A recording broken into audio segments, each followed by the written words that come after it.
Hey here I am a marksman. আবার চললাম আর একটা ভিডিও নিয়ে। আর আজকে আমি কথা বলবো অন্নপূর্ণা ভান্ডারের ফর্ম নিয়ে কিছু কথা বলবো। তার আগে এই ভিডিওটা দেখুন, তারপরে কিছু কথা বলছি।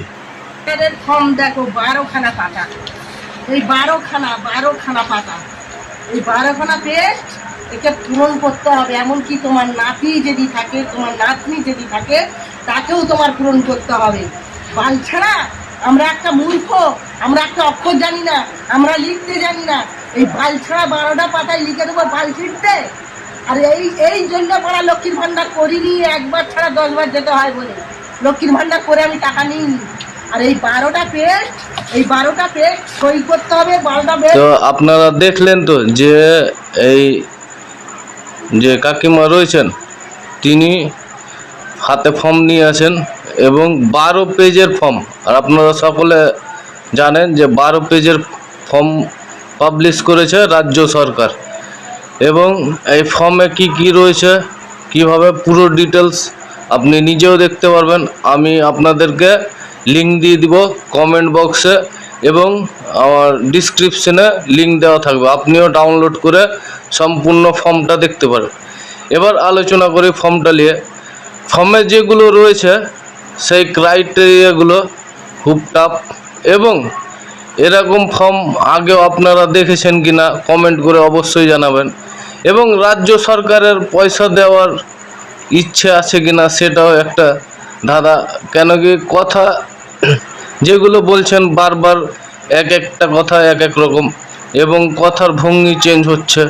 কখনো বলছে লক্ষ্মী ভাণ্ডার চালু থাকবে, কখনো বলছে অন্নপূর্ণা ভাণ্ডার আমরা এখন পর্যন্ত কিছু রেডি করতে পারিনি, নানা রকম কথা আর কি। তো এই ফর্মে যেগুলো রয়েছে ক্রাইটেরিয়া অনেকটা টাফ।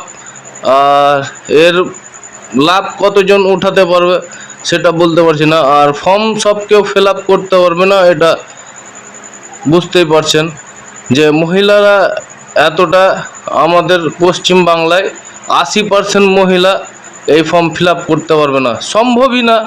কেন এই ফর্মকে বোঝাই হচ্ছে একটা চ্যালেঞ্জ, তারপরে ফিল আপ করা তো আর এক চ্যালেঞ্জ। এবং এই ফর্মে যেগুলো রয়েছে যে আপনার পুরো তথ্য দিতে হবে, যে আপনার হেড অফ দ্য ফ্যামিলি, ব্যাংকের প্যান কার্ড, আধার কার্ড, ভোটার কার্ড, যতগুলো ডকুমেন্টস রয়েছে, তারপরে জায়গার আপনার যে রেজিস্ট্রি রয়েছে, জায়গার পেপার, এবং আরও নানা রকম তথ্য দিতে হবে। এবং আরও এতে রয়েছে যেমন আপনার যদি বাচ্চা থাকে তাকে টিকাকরণ হয়েছে কিনা, আপনার বাড়ি আছে কিনা, আপনার 4 চাক্কা গাড়ি আছে কিনা, ব্যাংক ব্যালেন্স কত আছে, ট্যাক্স কি দিচ্ছেন, জিএসটি আছে কিনা, এরকম নানা রকম এতে প্রশ্ন রয়েছে। এবং যেগুলো এতে রয়েছে এই ক্রাইটেরিয়া অনুযায়ী অনেক যে মহিলা রয়েছে তারা পাবে কিনা সন্দেহ রয়েছে। কেন এই ফর্মটা ফিল আপ করা টাফ রয়েছে, তার মধ্যে যে এইগুলো এত তথ্য সবার পক্ষে সম্ভব না দেওয়া। কেন এক একটা অ্যাকাউন্টের তথ্য দেওয়া, এক একটা ফ্যামিলির তথ্য দেওয়া, এক একটা পুরো যে এতগুলো ডকুমেন্টস এক জায়গায় করা, এটাও একটা এমনি তো মানুষ বিরক্ত হয়ে আছে। এই যে যতদিন থেকে এই সরকার এসছে, কেন্দ্র সরকার, ততদিন থেকে তো এমন ডকুমেন্টস নিয়ে ছোটাছুটি এদিক সেদিক করতে করতে মানুষ এমনি নিজেতে বিরক্ত হয়ে আছে।